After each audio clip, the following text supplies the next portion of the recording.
This, Kimbrough,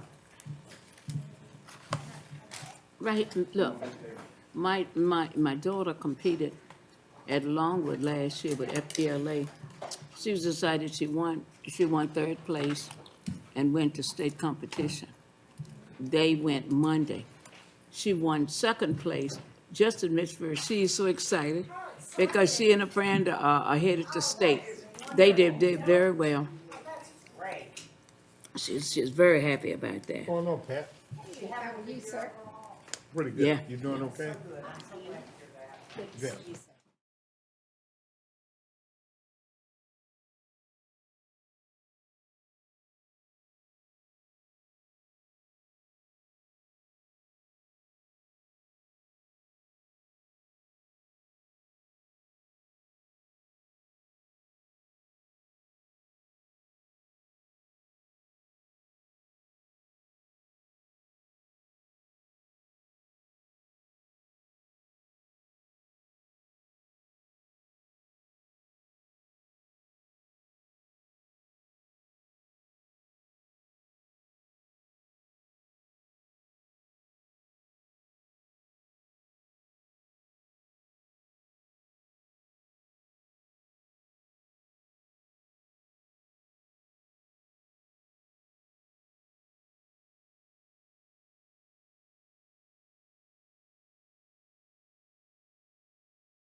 better not pick up now.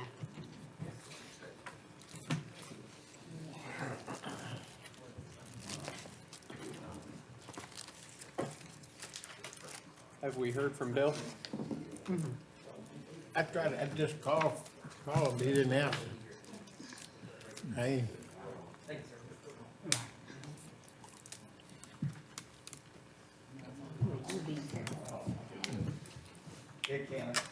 Hey, not here? Yeah. Sorry. Mr. Vice Chair. All right.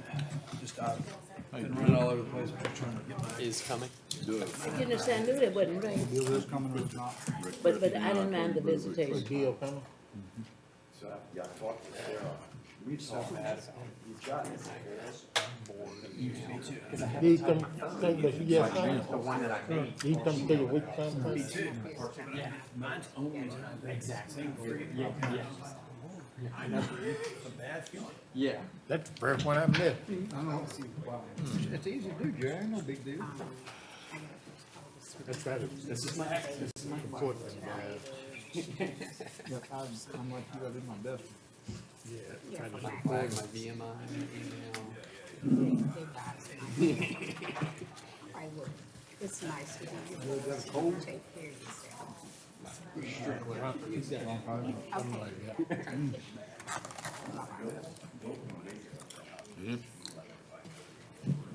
How did your doctor appointment go, you know?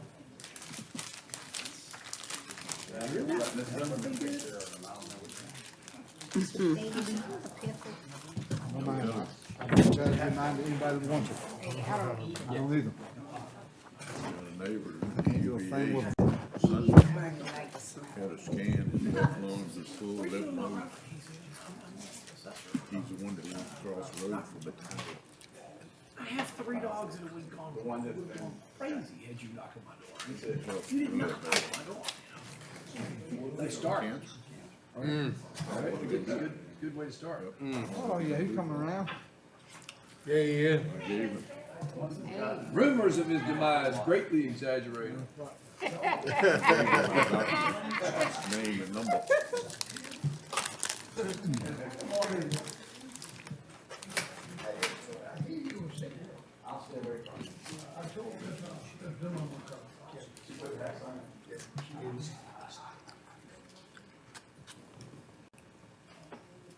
Walks off and carry a big stick. Big old about 6 inches in the corner. There you go. I don't think it's gonna be a good play. Yeah, that might be better. Don't trip nobody. What you catch. That's right.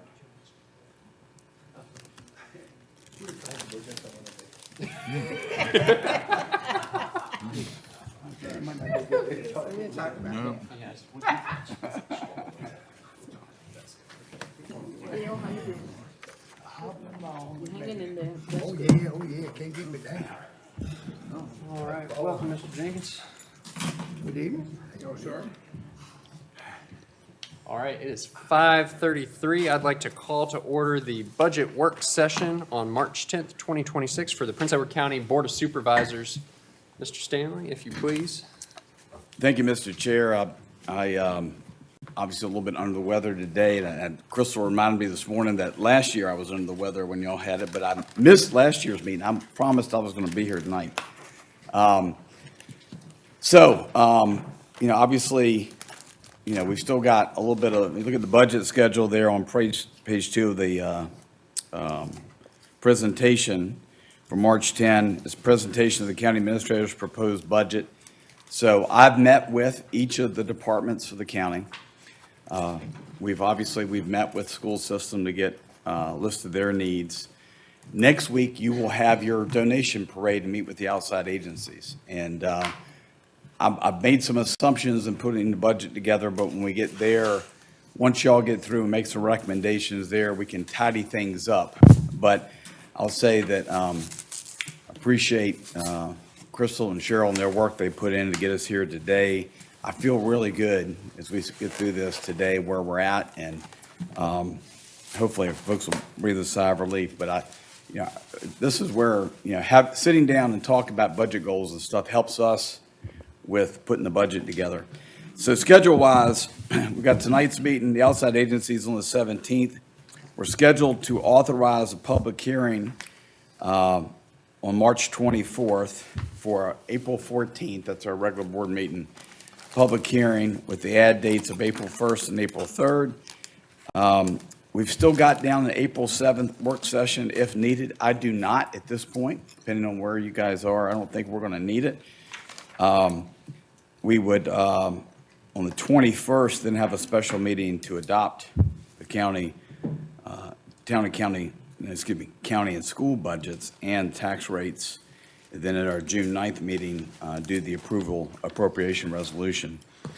So budget goals, again, we said maintain and improve current levels of service, stay competitive with staff salaries, address compression, continue financial planning process for our capital improvement projects, including our elementary school, animal shelter, and public safety radio system.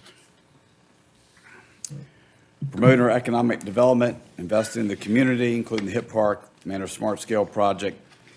And this year, and you'll see, the biggest things, the hurdles for us have all been public safety this year, for the most part.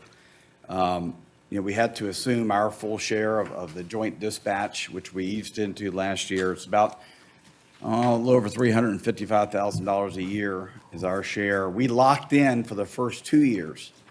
After this year, it's going to reset based on call volume. We're responsible for call volume for the sheriff's office and fire and rescue. And then, of course, you've got the town, you've got Longwood and Hampton-Sydney calls. So we will, next year, the FY '28 budget, have to reset that amount. My guess is based on, and some of y'all get reports. Jerry, I know you get a copy of the reports. They don't have the town calls on there, but you get an idea of the sheriff and fire calls, and there's quite a few on there. We've also have put in there the Peavers prospect staffing was an issue, an investment thing we need to talk about, and full-time director of emergency services position. That's basically, we're proposed to elevate Trey to a full-time emergency services person, pull him out of community development, and eventually backfill mid-year some of his responsibilities there. We've also embedded in there, we've got our CIP project, which is the tower project. So lots of public safety, but I also know public safety is important to this board. And of course, maintaining low real estate taxes, low, I use the word low. Objectively low. So we take all that into account, take a look at the budget requests that are submitted, and using these goals as kind of filters help put the budget together. Some of our, again, budget cost drivers, again, and I hate to beat on it, but when Crystal usually sits down with me, we put the revenue forecast together, and it's, our personal property hasn't really grown the last couple of years. I think we eked out another 100,000, but that's a gamble, we're guessing. Real estate hasn't grown either, and part of that, I think in a good year, you might grow with new houses and stuff, maybe about $100,000 a year. But, obviously last year was up higher because we had a reassessment and we took it up a couple pennies. That's where we gained a little bit. Again, capital improvement items, implementation, budget goals. So, real estate, we're going to say stable at 10.35 million. I think it was up about 100,000. In 2025, we billed about 9.9. We do collect back year's taxes. We'll collect back, you can collect back, I think, 20 years worth of real estate.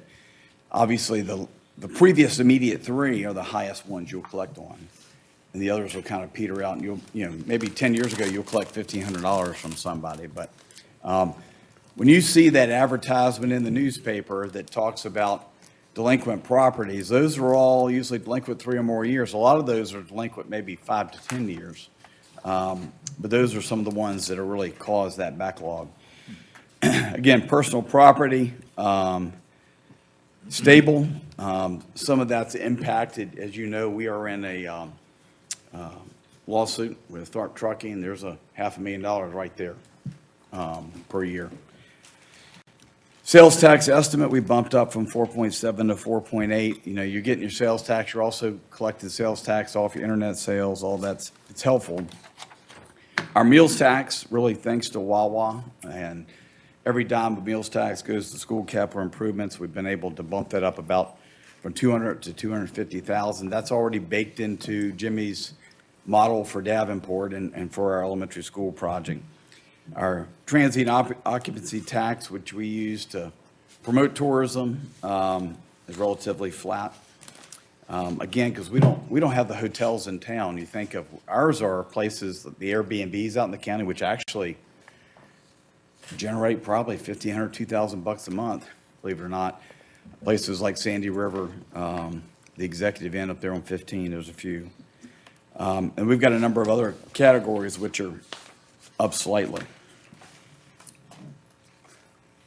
So personnel, what we've included in the budget, we've included a 2% cost of living adjustment. So every position moves up by 2%. 2%, if you do the CPI calculator, that's how we came up with 2%. Social Security this year did 2.8%, and Mom got her increase this year. But we're using 2%. That's also what the state's using. So for our comp board funded positions, the comp board portion of their salary gets the 2%. We have to make up the difference for that. And, you know, some offices, that's more staff, but even like the treasurer's office has county-only positions in there. So I say staff doesn't know, am I a comp board employee or I'm a county employee? You're all county employees, but some are funded by the comp board. We also have a 2.5% merit increase, and I would say, and this is, David, you asked that question at strategic planning the other night. You get a merit increase if you meet standards. What I cannot control, what Crystal cannot control, or Cheryl, who actually takes in all those, everybody's different in how they grade people. Yeah, I like to think I'm a pretty hard grader. Some folks are easier, but you know, we all give them the same criteria, but if you meet standards, you're eligible for the 2.5% merit. Now, there will be some individual, if somebody is a rock star, the department head constitutional officer can say, hey, I'd like to recognize. And I always ask, what did they do this last year to make the county look better? Did they provide great customer service? And we usually, departments of one or two people, they'll try to ask to recognize. Sometimes, let's say I'm in the Commissioner of Revenue's office and I got my certification as a master Commissioner of the Revenue. We will make sure they get recognized with a merit bump for that. Additional positions. So we've got a community development position to replace what Trey does for Robbie, which includes all the addressing and new structures, stormwater, E&S, maintenance stuff, inspections. Robbie does most of the office work, and Trey's always done most of the field work. So that's what would help there. We don't have that position start until January 1, so Trey will still have to help with some of that stuff and what to train a new person, but we only have half a year's salary. We've got it in for January 1 of 27. We have some part-time funding for building inspections. As we talked, Philip's out of the office. We want to make sure our inspections are going and people don't get backed up. We've actually, I think he's talked to somebody who is a retired building inspector in the region who would be interested in doing some part-time work. So no training involved. It'd just be, hey, I need you Tuesday. They come in and perform that work. Part-time funding for animal control. We have one of our officers is going to go out on maternity leave this year. And we've just got to be able to cover. There are certain things that she'll be out of the office and can't do at the latter stages of her pregnancy. We have in here, I know Lou gets on me all the time about making sure our trucks are strapped down and our convenience site workers are responsive to the customers they deal with. Part of the issue is that Jeff probably has a span of control of 20 people or more if you look at the people at landfill that he's responsible for and all the individual convenience site workers. Too many. If you get beyond a half dozen, a lot of times it's too hard for you to manage that. So we're looking at having a person whose job is making sure the convenience sites run, everything's taken care of at the convenience sites, making sure the trucks are tight, straps are tightened down on the trucks. So we have one person to concentrate solely on those types of issues. As proposed, that person would not start until January 1 of 2027 as well. So those are our really not a whole lot of position change because two of them are part-time. Additional funding, we've, Sheriff's Office, we run into a lot of, part-time and overtime. Sometimes the overtime's offset by salary when we have unfilled positions. But for the courts, we've got a bump in our part-time. The other one, the big one, is the maintenance service contracts. We've got a $30,000 increase. That has to do with the body-worn cameras. So our deputies are out there, and they have a camera system that's on them. And you got to have maintenance contracts, those things, especially as they start to age. And then you've also got to make sure that, they have to store those video clips for our time. If you watch the national news and they talk about body cam footage and all that stuff, if you've got them, you better make sure they're working. And so that's part of their increase there. I mentioned that joint communications, there's the 346, 126. That is our share, year 2, starting next year. And then again, it'll reset year after.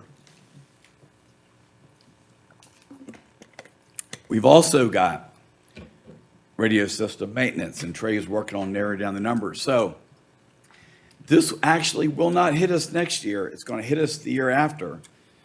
It doesn't kick in till 1 year after you accept the radio system. The goal right now, if we get everything done, is for that radio system to come online this fall, and they can test it when leaves are on the trees and make sure we have coverage. So 1 year after that, our maintenance contract will kick in. Now, granted, we're paying 77% of that. The town's got to pay a portion, and Longwood and Hamp Sydney a little small percentage.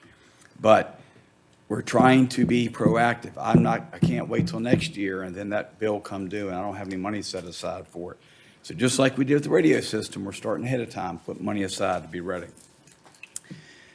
Piedmont Regional Jail. It's not Jerry's fault, but our numbers are up, way up.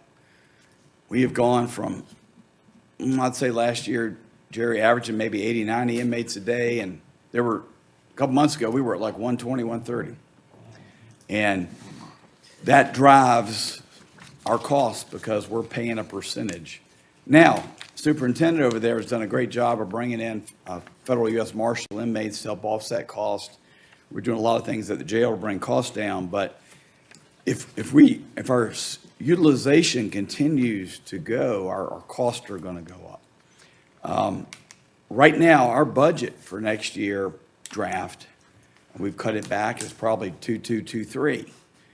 Now, like this year, we won't end up spending as much as they anticipate because we've got some savings at the jail. So I'll say our fourth quarter payment is going to be lighter. Every year it's been a little bit lighter. David, you're on the board, you know that.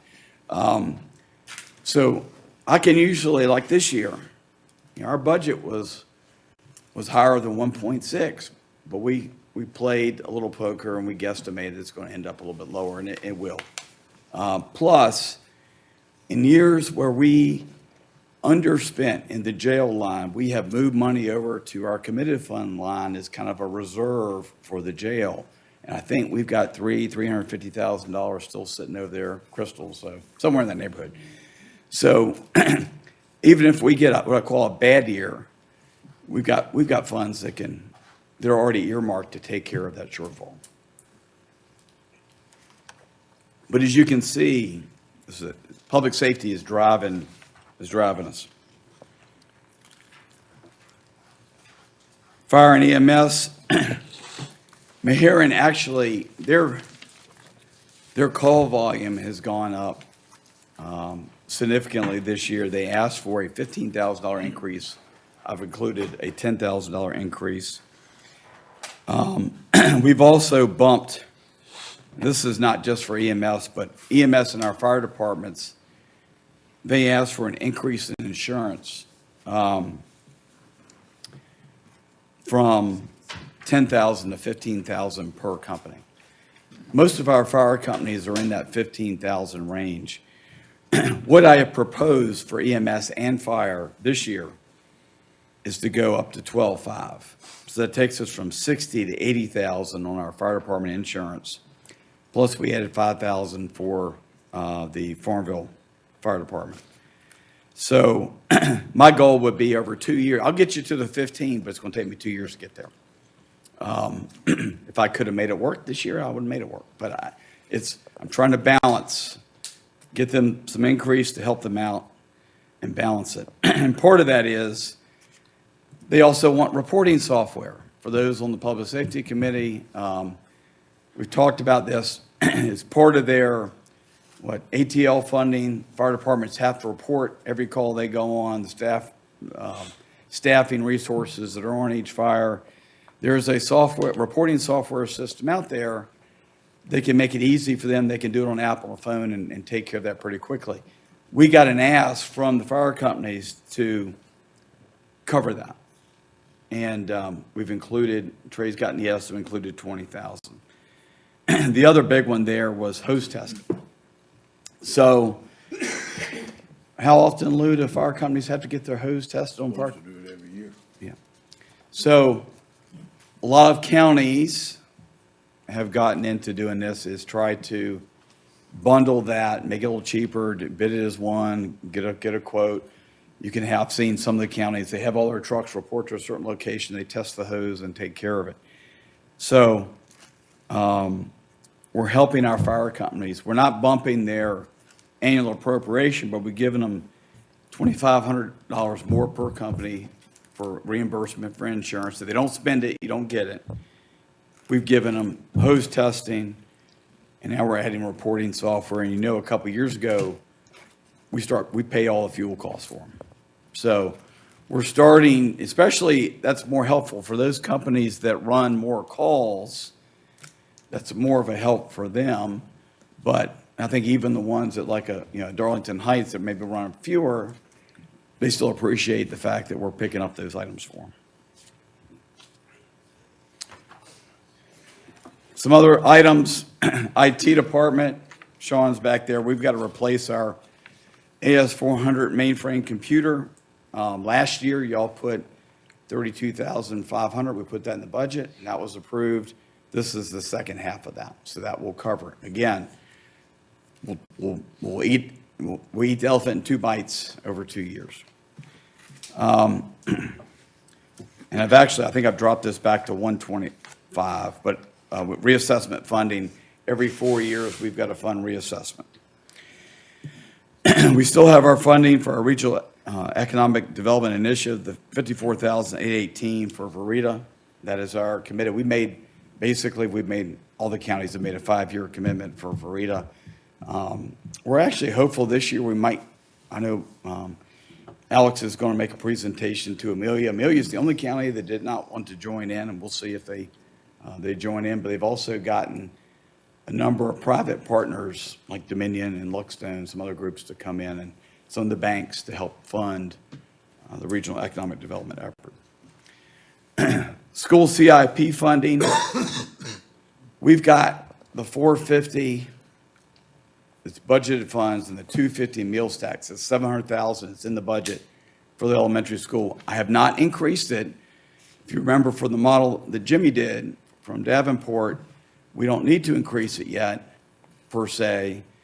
I mean, obviously, if you increase it earlier, it's less of an impact down the road, but we have the potential sitting out there for the sales tax. And the way the Senate version is currently worded, which is in the budget, is you can't supplant, meaning I can't have it in the budget now and take it, and then take it back out. So I'd rather, it's best in our interest to see what version gets passed, is sit and wait a year or two. Let's see what happens. See if the voters of Prince Edward County support that as an increase, and then we can figure out how to go from there. But in the meantime, we're paying what we need to, and we've got a good chunk of it included in the budget.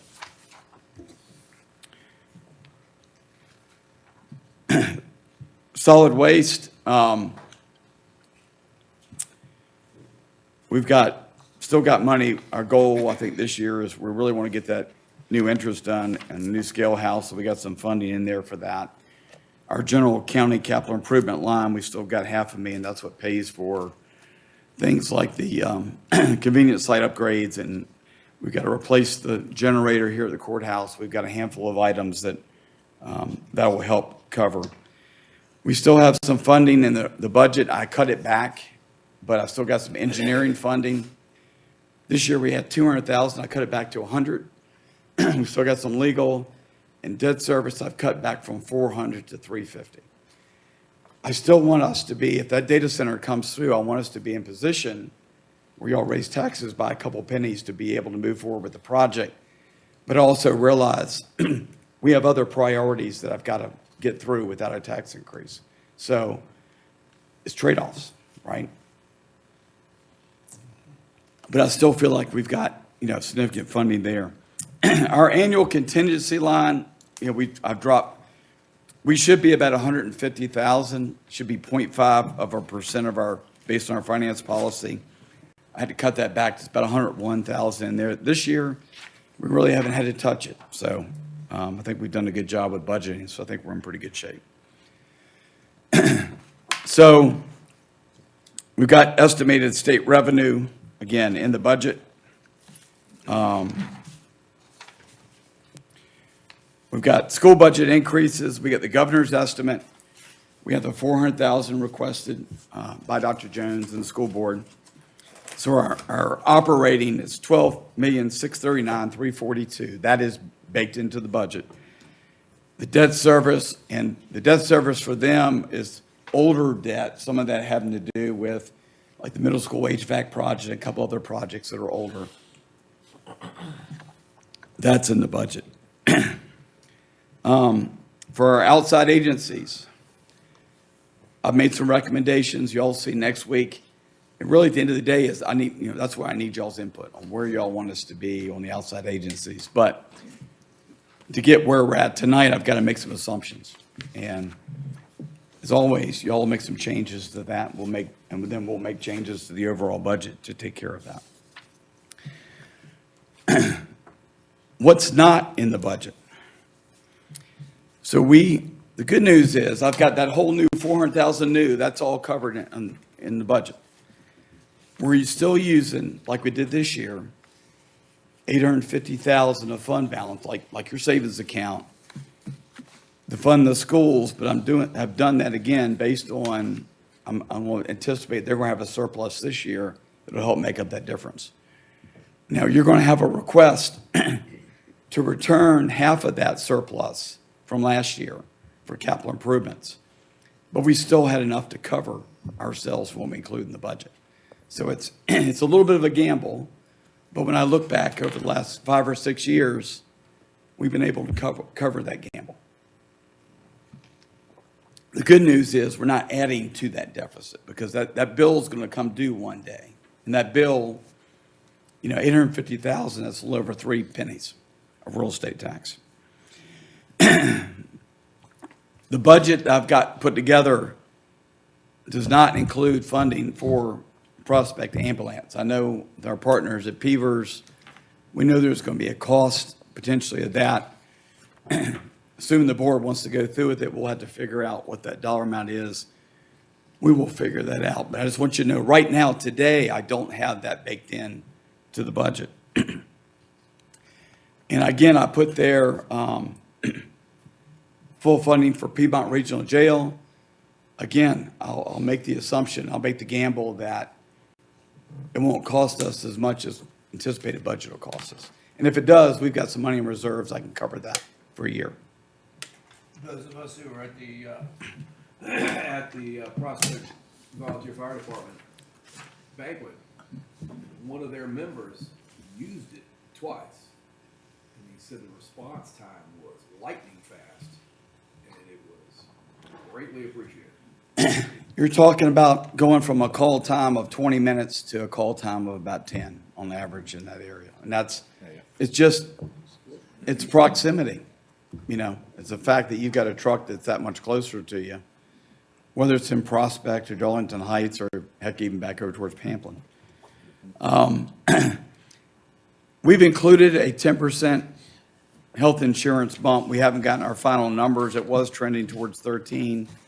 I think the hope has been it usually does, it'll settle back down a little bit once we get our last couple months of run that's put into the quote. But I think most of it we've got covered there. Based on where we're at, the budget is balanced. Now, to do that, just like last year, for some capital items, we use fund balance to cover some of our capital items. But we've done that every year that I've been here. And that's, I don't mind spending your reserve money on one-time items.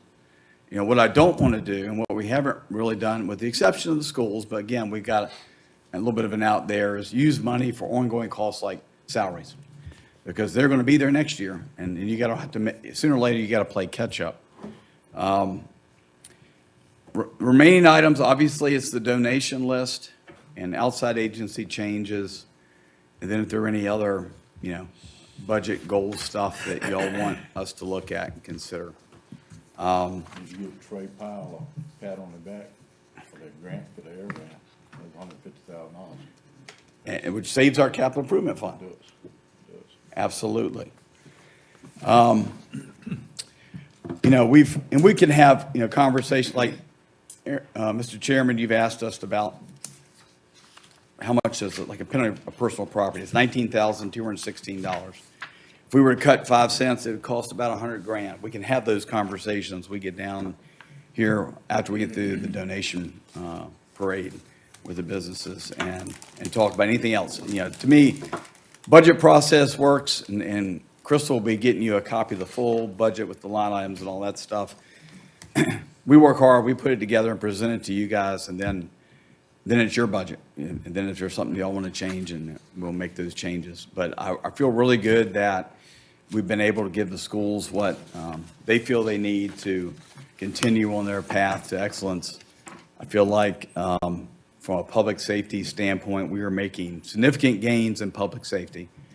Doesn't mean we don't have a ways to go. We know the trend really is that, the drop in volunteerism, and, we're trying to do what we can. Y'all be talking about incentives later to do what we can to stem the tide there. But, we've taken off and bitten between getting joint dispatch done was a huge hurdle, and it's a costly hurdle, and getting the radio systems done. Those two things together, when you think of the maintenance fund, there's like $950,000. There's almost 4 cents of real estate baked into those public safety improvements. We haven't had to raise taxes yet. There may be a time when we talk about the EMS levy to provide more EMS coverage, but that won't be today.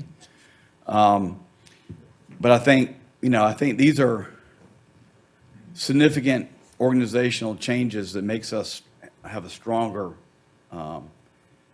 EMS and fire system. In this, will it get us to the $600,000 amount we voted to do? You're talking about reserve fund? Yes, sir.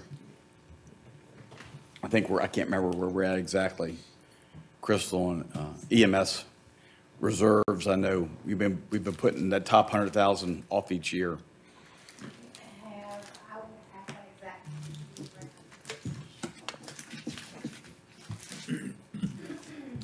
I know you don't have a whole lot of specific. Any questions, comments? With the reassessment, what's a penny of the real estate? $250. A little bit over that, but we've been using $250 as that number. Thank you. Yeah, I figured you had that. Way to go, Crystal. Way to go, Crystal. I reiterate that the squad being out of the prospect of that in the county, that's a major plus for everybody. So we need to definitely work on that. Yeah, it's Trey and I, we've got to sit down with Beaver staff and continue to have those conversations. You know, hopefully we'll figure out a solution that's doable for everybody, you know. It's, we try to keep the budget, keep giving the sheriff everything he feels he needs to keep his department running and keep tweaking the fire departments. Like I said, I know the, you know, price of a fire truck, I remember fire trucks cost $300,000 and now we're at $1 million for a fire truck. Ambulances are, used to be 80, 90,000, now we're what, $300,000-$400,000 for an ambulance? We have fire departments now buying used equipment. If they can't afford a new. And across the United States, there are volunteer fire departments where the firemen are actually putting the fuel in the truck because you don't have the funds to even put the fuel in the truck. And that's where, Some are closing up. well, that's why I feel good about, you know, what the board's done the last few years of, you know, we're buying the fuel, we're helping pay their insurance bill. Now we're going to help with hose testing, we're going to help reporting software. These are things they all need. That allows them, the money they fundraise for can go farther as far as the equipment side. But I know that day is going to be short too, that where they're going to have to, you know, I think Amelia County, they got X number of fire companies and they'll say, okay, you get one every 5 years. We're going to buy a new truck. We're going to buy a new truck every year and they're going to dole it out, but they're going to dictate to you what type of equipment you got. And it may not have all the chrome on it that you want, but they'll make sure you've got a pumper, a tanker if you need it, and a brush truck, the basic stuff, you know. But that's a significant commitment, you know, and one that financially right now we're just not in a position to be able to do and meet the other needs we've got. Chip, y'all, you have any questions for school board or? Okay. David, anything for me? Not at the moment. Thanks, sir. Thank you. Thank you for this presentation. Thank you for being here despite being under the weather, fighting through it. You're a champ. Feel better. I appreciate it. I said I'm gonna let Sarah, I think, cover the meeting for me, so. Yeah. At least I don't want to get anybody else sick. All right. Any further questions of the county administrator? No? All right. In that case, I propose we adjourn, brief recess until 7 o'clock.